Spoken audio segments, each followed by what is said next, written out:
Hello and welcome to MM academy. मैं हूं शशांक लखेड़ा। और जब से रशिया ने यूक्रेन पे बॉम्बिंग करी है, रशिया ने यूक्रेन पे वॉर डिक्लेयर कर दिया है, तब से पूरी दुनिया में और खासकर यूरोप में आपको बहुत ही पैनिक सिचुएशन देखने को मिलेगी। अब होता क्या है कि जैसे ही यूक्रेन यहाँ पे ये अनाउंस करता है कि हम नाटो की मेंबरशिप जो है यहाँ पे लेना चाहते हैं, उसके बाद रशिया जो है यूक्रेन पे धावा बोल देता है। उसके बाद जो स्वीडन और फिनलैंड है वो भी यहाँ पे ये कहते हैं कि हम कुछ समय रुक के जो है यहाँ पे डिसीजन लेंगे और उसके बाद हम डिसाइड करेंगे कि हमें नाटो की मेंबरशिप लेना चाहिए या नहीं। और देखो, जैसे ही स्वीडन और फिनलैंड यहाँ पे ये अनाउंस कर देते हैं कि हम जो है नाटो की मेंबरशिप के लिए यहाँ पे अप्लाई करेंगे कुछ समय बाद, तो रशिया यहाँ पे क्या करता है, अपने फाइटर जेट जो है डिप्लॉय कर देता है स्वीडन और फिनलैंड की तरफ। और इसके बाद जो स्वीडन के डिफेंस मिनिस्टर है उन्होंने यहाँ पे ये भी कह दिया था कि रशिया जो है एयर स्पेस का वायलेशन करता है और ये बिल्कुल अनएक्सेप्टेबल है। इस पे आप आर्टिकल भी देख सकते हो। Swedish defence minister calls Russian violation of air space unacceptable. लेकिन अब आप यहाँ पे ये भी बोल रहे होगे कि अगर फिनलैंड और स्वीडन चाहते हैं कि हम जो है नाटो को ज्वाइन कर लें, तो रशिया को क्या दिक्कत है, ये कोई बड़ी डील तो है नहीं। लेकिन रशिया यहाँ पे नहीं चाहता कि फिनलैंड और स्वीडन जो है वो नाटो का पार्ट बने।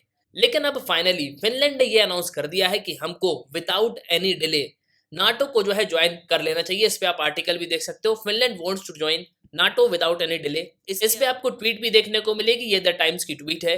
Finland has announced that it wants to join NATO without delay, paving the way for the alliance to the expand during Russia's war in Ukraine. और आपको पता ही है कि रशिया ने पहले ही फिनलैंड को वार्निंग दे दी थी कि अगर आपने नाटो को ज्वाइन किया तो ये बिल्कुल जो है आपके लिए अच्छा नहीं होगा, हम आप पे भी जो है वॉर डिक्लेयर कर देंगे। लेकिन अब फिनलैंड ने ऑफिशियली यहाँ पे अनाउंस कर दिया है कि हमको जल्द से जल्द नाटो को जो है ज्वाइन कर लेना चाहिए, क्योंकि रशिया जो है दिन बर दिन एक थ्रेट बनता जा रहा है। तो बेसिकली फिनलैंड क्यों नाटो को ज्वाइन करना चाहता है, इसके अलावा रशिया क्यों इसके अगेंस्ट में है, काफी कुछ आपको जो है इस वीडियो में जानने को मिलेगा। उसके पहले अगर आप किसी भी एग्जाम की प्रिपरेशन कर रहे हो तो आप हमारे स्मार्ट कोचिंग तो कर सकते हो। आपको सिंपली करना क्या होगा, ऐप को डाउनलोड करना होगा, फिर आपको साइन अप करना है। आप 2 वीडियो लेक्चर देख सकते हो जो डेमो लेक्चर होंगे, फिर आपको प्रोफाइल में जाना है, प्लान को परचेज करना है, कोर्सेज को एंजॉय करना है। एक ही सब्सक्रिप्शन में आप सभी कोर्स अवेल कर पाओगे और आप यहाँ पे पीडीएफ भी डाउनलोड कर सकते हो। इसके अलावा MMAcademy.in ये हमारी वेबसाइट है, आप वेबसाइट पे भी लॉगिन कर सकते हो। तो सबसे पहले तो मैप देख लो कि मैप में फिनलैंड है कहाँ पे। तो ये वर्ल्ड मैप है और मैं थोड़ा जूम इन करता हूँ यूरोप की तरफ। तो ये आपको मिलेगा रशिया और यहाँ पे आपको मिलेगा यूक्रेन और फिर आपको मिलेगा फिनलैंड और यहाँ पे मिलेगा स्वीडन। फिनलैंड की कैपिटल है हेलसिंकी और फिनलैंड काफी बड़ी बॉर्डर जो है रशिया के साथ शेयर करता है ना। अब अगर हम बात करें रशिया और यूक्रेन की, तो जिस तरीके का वॉर ये चल रहा है तो इसमें रशिया को भी काफी भारी नुकसान हुआ है। आपको पता ही होगा कि रशिया का जो इंपॉर्टेंट शिप है मॉस्कोवा, उसको ब्लैक सी में जो है यूक्रेन ने डुबा दिया। और सिर्फ इतना ही नहीं, लेटेस्ट न्यूज यहाँ पे ये भी है कि रशिया की जो नेवी लॉजिस्टिक शिप है उसको वैसे वोलोद पोरोव इसका नाम है, इसको भी रिसेंटली यूक्रेन की मिसाइल ने जो है हिट किया है। तो रशिया को काफी हैवी लॉसेस हो रहे हैं इस वॉर में। इसके अलावा लॉसेस तो यूक्रेन को भी हुए हैं। और सिर्फ इतना ही नहीं, रिसेंटली यूरोपियन यूनियन ने एक बहुत ही बड़ी स्टेटमेंट दी है। यूरोपियन यूनियन ने यहाँ पे ये कह दिया कि हम 500 मिलियन यूरोस की जो मिलिट्री सपोर्ट है वो भी यूक्रेन को जो है यहाँ पे प्रोवाइड करेंगे। और इसके पहले भी अगर आप देखोगे तो यूएसए ने एक एड जो है सैंक्शन किया था यूक्रेन के लिए। और सिर्फ इतना ही नहीं, कई सारे न्यूज आर्टिकल तो अब ये भी कहने लगे हैं कि अब जो रशिया और यूक्रेन वॉर है ये वर्ल्ड वॉर 3 की तरफ जो है बढ़ रहा है। इसके अलावा जो United nation human right council है उसने एक रेजोल्यूशन भी पास कर दिया है कि एक इन्वेस्टिगेशन जो है यहाँ पे करना चाहिए।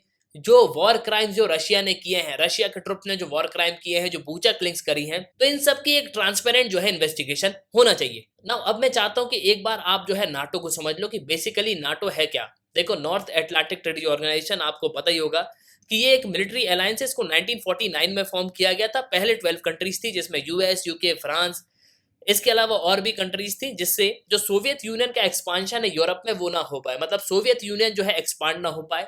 आपको पता होगा कि 1921 में यूएसएसआर फॉर्म हुआ था और यूएसएसआर में कितनी कंट्रीज थी, 15 कंट्रीज थी। वैसे यूएसएसआर को देखते हुए अमेरिका ने नाटो को जो है फॉर्म कर लिया था, लेकिन 1991 आते आते यूएसएसआर जो है पूरी तरीके से टूट गया। लेकिन नाटो अलायंस में धीरे धीरे करके और भी कंट्रीज जो है जुड़ती गई और आज प्रेजेंटली नाटो में आपको 30 कंट्रीज जो है देखने को मिलेगी। और देखो, मेनली नाटो का जो आर्टिकल 5 है वो सबसे ज्यादा इंपॉर्टेंट है, जो कि यहाँ पे गारंटी देता है कॉमन सिक्योरिटी की। तो अगर नाटो के किसी भी मेंबर पे अटैक होता है, मतलब किसी भी देश पे अटैक होता है, तो ये माना जाएगा कि ये जो अटैक है ये पूरे नाटो अलायंस पे हुआ है और सभी के सभी देश जो है वो उसको डिफेंड करने के लिए पहुंच जाएंगे। और इस मैप में आप देख लोगे कि नाटो में कौन कौन सी कंट्रीज आती हैं। तो ये जो डार्क में आपको दिख रही है ये नाटो मेंबर्स हैं, जैसे कि जर्मनी है, पोलैंड है, इसके अलावा जो हंगेरी है, रोमानिया है, टर्की है, ये सब जो है आपको नाटो कंट्रीज देखने को मिलेगी। अब हो क्या रहा था कि यूक्रेन भी चाहता था कि हम नाटो का मेंबर बन जाएं। अब जैसे ही यूक्रेन ने ये अनाउंस किया कि हम नाटो को जो है ज्वाइन करना चाहते हैं, तो रशिया ने अटैक कर दिया यूक्रेन के ऊपर। इसके अलावा फिनलैंड और स्वीडन ने भी यहाँ पे ये कहा कि हम जो है नाटो को ज्वाइन करेंगे। तो रशिया ने अपने फाइटर जेट जो है फिनलैंड और स्वीडन की तरफ भेज दिए थे और कई बार जो है ओपनली पुतिन ने धमकी भी दी है फिनलैंड और स्वीडन को कि अगर आपने नाटो को ज्वाइन किया तो बिल्कुल आपके लिए जो है ये अच्छा नहीं होगा। और देखो कहीं ना कहीं फिनलैंड को भी जो है डर लग रहा है, क्योंकि जिस तरीके से रशिया ने यूक्रेन पे एकदम से अटैक कर दिया, तो इन फ्यूचर जो है यहाँ पे इनको ये लग रहा है कि रशिया हमारे ऊपर भी जो है अटैक कर सकता है। इसी को देखते हुए जो फिनलैंड की प्रेसिडेंट है उन्होंने यहाँ पे ये कह दिया, सना मरीन यहाँ के प्रेसिडेंट है, जिस तरीके का एग्रेशन हमको देखने को मिल रहा है, जल्द से जल्द हमको जो है मिलिट्री अलायंस फॉर्म कर लेना चाहिए। मतलब हमको नाटो ज्वाइन कर लेना चाहिए विदाउट एनी डिले। लेकिन अब आप यहाँ पे ये भी सोच रहे होंगे कि फिनलैंड क्यों चाहता है नाटो को ज्वाइन करना, इसका रीजन क्या है। देखो बेसिकली फिनलैंड जो है ना बहुत ही बड़ी बॉर्डर जो है रशिया के साथ शेयर करता है, करीब 1300 किलोमीटर की इनकी बॉर्डर है और ये 1917 में आज़ाद हुआ था। इसके अलावा 1917 के पहले जो है मॉस्को ही जो है यहाँ पे रूल किया करता था। मतलब 1808 से 1917 तक आपको जो है रशिया की जो वही जो है रूल करती रही फिनलैंड पे। इसके बाद 1970 में फाइनली जो है फिनलैंड आजाद हो जाता है और इसके बाद फाइनली 1948 में रशिया और फिनलैंड के बीच में एक एग्रीमेंट जो है साइन होता है, जो कि एग्रीमेंट था फ्रेंडशिप का, कोऑपरेशन का, इसके अलावा म्यूचुअल असिस्टेंट का। अब जब 1991 में सोवियत यूनियन टूट गया, उसके बाद यूरोपियन यूनियन की जो मेंबरशिप है वो यहाँ पे ओपन हो गई फिनलैंड के लिए कि वो जो है यूरोपियन यूनियन को यहाँ पे ज्वाइन कर सकता है। तो अब फिनलैंड यहाँ पे ये सोच रहा है कि ये काफी अच्छा मौका है, हमको जल्द से जल्द जो है नाटो को ज्वाइन कर लेना चाहिए। और जब फिनलैंड ने यहाँ पे ये अनाउंस कर दिया कि हम नाटो को ज्वाइन करना चाहते हैं, तो एर्डोगान जो कि टर्की के लीडर हैं, इन्होंने यहाँ पे ये कह दिया कि टर्की जो है बिल्कुल भी सपोर्ट नहीं करता फिनलैंड और स्वीडन को कि वो नाटो को जो है ज्वाइन करें।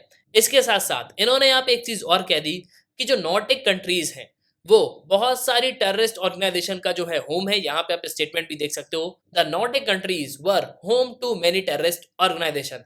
तो एर्डोगान भी जो है अगेंस्ट में है कि नाटो की मेंबरशिप नहीं मिलना चाहिए फिनलैंड और स्वीडन को। नाउ अब अगर हम बात करें रशिया की, तो रशिया के जो फॉरेन मिनिस्टर है उन्होंने यहाँ पे ये कह दिया है कि नाटो चाहता है कि वो अपने आप को यहाँ पे एक्सपांड करे, रशिया की बॉर्डर तक वो आ जाए, लेकिन हम बिल्कुल जो है ऐसा होने नहीं देंगे।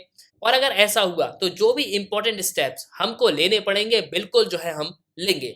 इसके अलावा रशिया के जो प्रेसिडेंट है व्लादिमीर पुतिन, उन्होंने फिनलैंड और स्वीडन के नाटो इशू को लेके सिक्योरिटी काउंसिल से भी जो है यहाँ पे डिस्कशन किया है। इस पे आर्टिकल भी है, Putin discusses Finland and Sweden NATO plans with security council. तो अब देखना होगा कि आगे क्या होता है। देखो मैं अंत में एक चीज और कहूंगा कि अब जो है बिल्कुल यहाँ पे युद्ध बढ़ेगा आने वाले समय में, और भी देश जो है इस वॉर में एंगेज हो सकते हैं। तो जो भी होगा उस पर एक डिटेल वीडियो मैं जरूर बना दूंगा। इसी के साथ ये तंत्र इस वीडियो का सुनने के लिए बहुत बहुत धन्यवाद। जय हिंद, जय भारत।